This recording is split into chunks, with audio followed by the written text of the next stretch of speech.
In July 1967, the Soviet Union unveils a fighter that doesn't just look new, it looks unstoppable. Western analysts stare at grainy photographs and intelligence summaries in disbelief. Twin tails, massive wings, giant engine nacelles, a machine that seems to leap straight out of science fiction. Then the numbers arrive: Mach 3, extreme altitude capability, long-range missiles. And a chilling assessment circulates through the Pentagon. We currently have no fighter in our operational inventory that could constantly, if successfully, combat the Foxbat. For a generation raised on American air dominance, those words land like a punch, because the United States and the Soviet Union are not just building aircraft. They are competing for control of the sky, and suddenly it looks like the Soviets are winning. To understand the panic, you have to rewind to the Korean War. In the early 1950s, the American Fatey, 6 Sabre and Soviet MiG-15 clash in tight, swirling dogfights over MiG Alley. Speed, agility, and pilot skill decide survival. These are light, nimble jets built for close-range combat. But by the mid-1950s, technology begins to change the rules.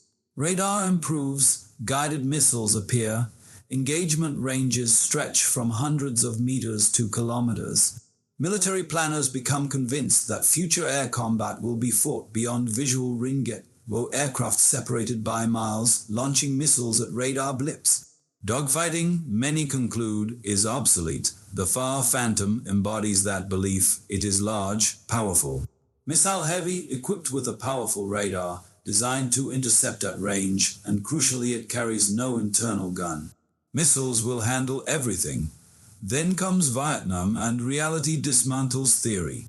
The skies over Vietnam are chaotic, friendly aircraft, enemy aircraft, unclear radar returns, unreliable identification systems. Pilots are forced to close distance to visually confirm targets. Suddenly, the Far Phantom built for long-range missile bodies dragged into tight, turning dogfights against smaller, more agile MiGs.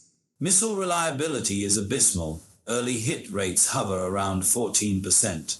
When missiles miss, Phantom crews have no gun to fall back on. The FAR's smoky engines make it easy to spot. Its size makes it harder to maneuver.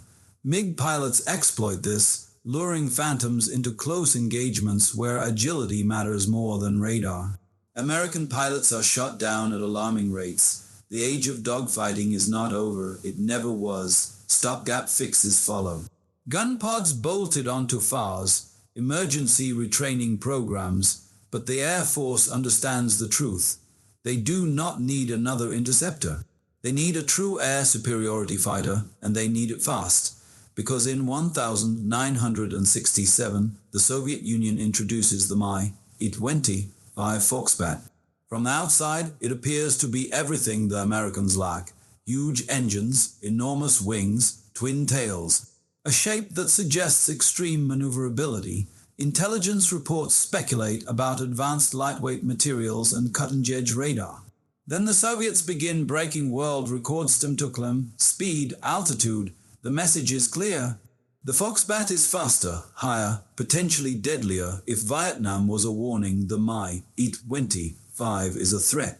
In 1968, U.S. aircraft manufacturers are invited to submit designs for a new air superiority fighter. This time, the evaluation process will rely on something revolutionary: energy, maneuverability theory. Instead of vague notions of agility, engineers use mathematical models to quantify performance, balancing thrust, drag, weight, and speed to define how an aircraft can fight.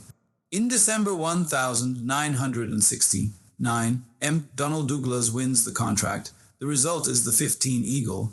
From the beginning, it is designed for one purpose: total control of the air. 2 afterburning turbofan engines generate 48 pounds of combined thrust. The thrust-to-weight ratio is so high that the Eagle can accelerate vertically, climbing straight up and still gaining speed. Top speed exceeds Mach 2.5. Variable air intakes automatically adjust airflow for optimal performance at any speed or angle.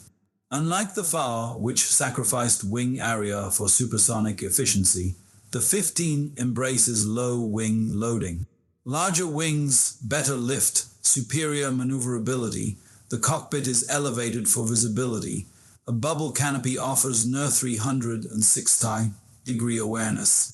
A heads-up display integrates radar and targeting information directly into the pilot's view. 8 air-to-air missiles hang beneath its wings and fuselage.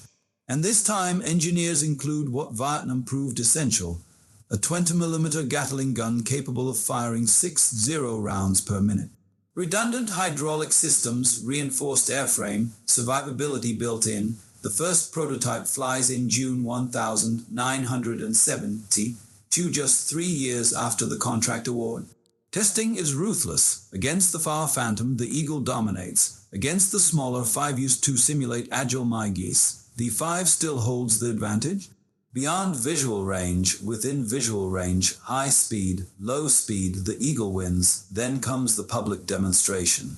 In 1975, engineers strip a production F-15 of non-essential equipment, even removing its paint to reduce weight.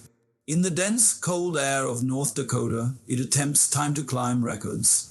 From a standing start, the Eagle rockets upward, reaching 30 kilometers, nearly the edge of the stratosphere. It doesn't just beat the Mi-25's records, it shatters them by more than 25%. The United States has its answer.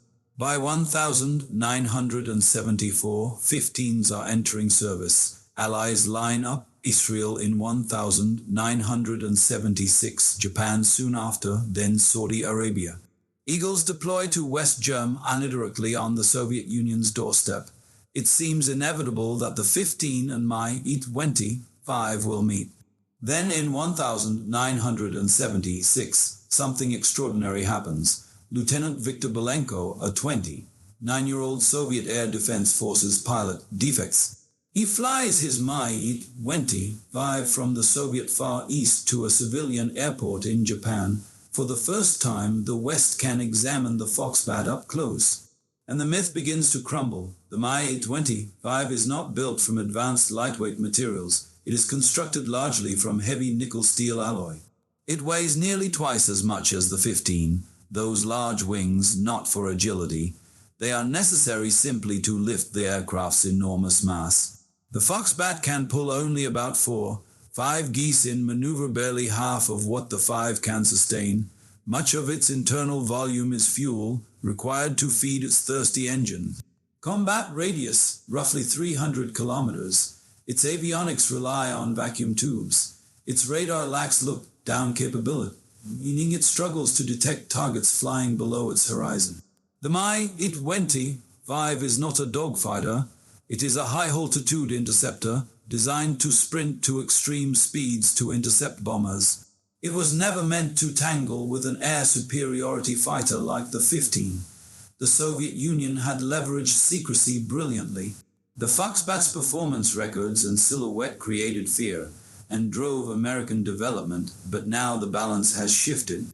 In 1979, Israeli F-15s score their first victories, downing 4 Syrian Mi-21s in a single engagement. Over the following decades, the Eagle racks up over 100 aerial victories, 0 air-to-air losses, an unmatched record in modern aviation history. The F-15 evolves and do variants extending range and payload. Later, strike versions transform it into a formidable ground attack platform. Nearly half a century after its first flight, the F-15 remains in service. The F-15, entering deliveries in 2021, represents a modernized continuation of the lineage.